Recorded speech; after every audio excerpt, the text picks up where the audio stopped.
You guys, how come you haven't come down here and seen my beautiful demonstration garden that took me like a decade to build? It's nearly perfect. Yeah, I gotta straighten that out. Remember I said it's nearly perfect. Anyway, look how pretty it looks. It looks so good in here.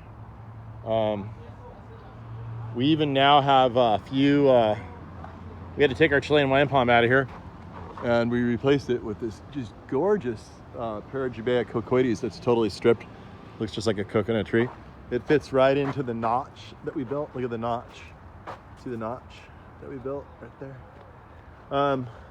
Yeah, look at it. The Guadalupe palm has a bunch of seeds all over it. Look at that. Look at that. Here's a little runt I knew I couldn't sell anybody, so I planted here. I probably put some more soil on it, but it's actually doing all right. But yeah, it's got that jungle look. Now look at this. Here's a plant that we didn't even invite. I don't know the name of this. I've seen it around. Maybe someone can tell me the name. But this is a really great ground cover. You know, anything that comes along that doesn't need any care at all, that just volunteers to be there, that's my kind of plant. Look how pretty it is back there. I might even plant it. Well, look, it's spreading all over in the shade of the philodendrons. See that? Anyway, yeah, you ought to come down here and check this out. It's getting really cool. And if you know somebody that wants to open a Mexican restaurant, let me know. That's the last thing we need here. Look at the variegation on this agave. Does anybody know the name of this one? This is Americana, some sort of freak clone. So we'll get some babies going soon.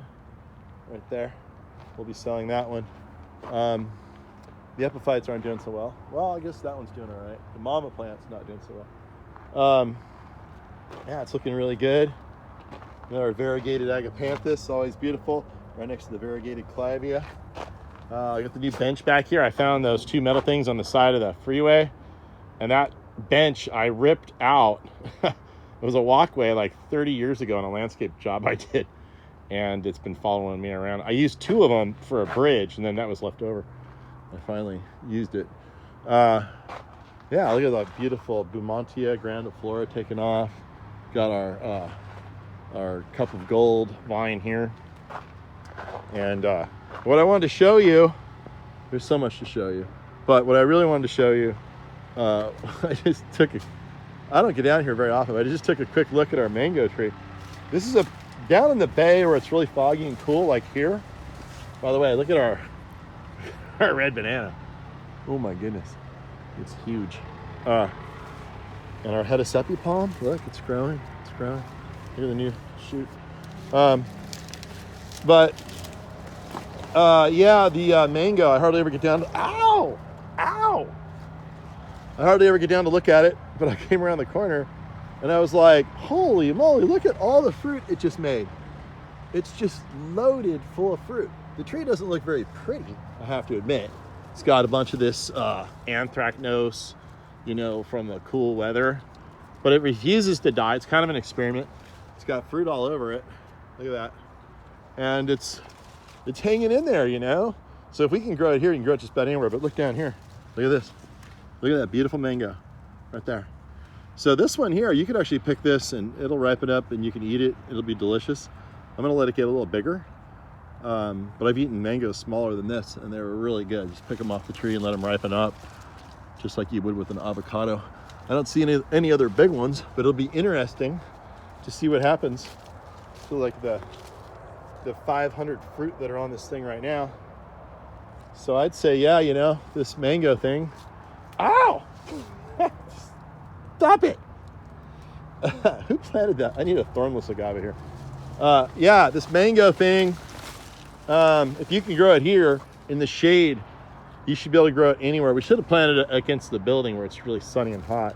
That'd be the best spot. But this is kind of a good experiment to see what happens when it's just buried in the shade. The reason I planted this one, it was sort of compromised on the trunk. There was some damage on the trunk. It's probably all healed over now. But I thought, you know what? I'll take the ugly duckling and put it here.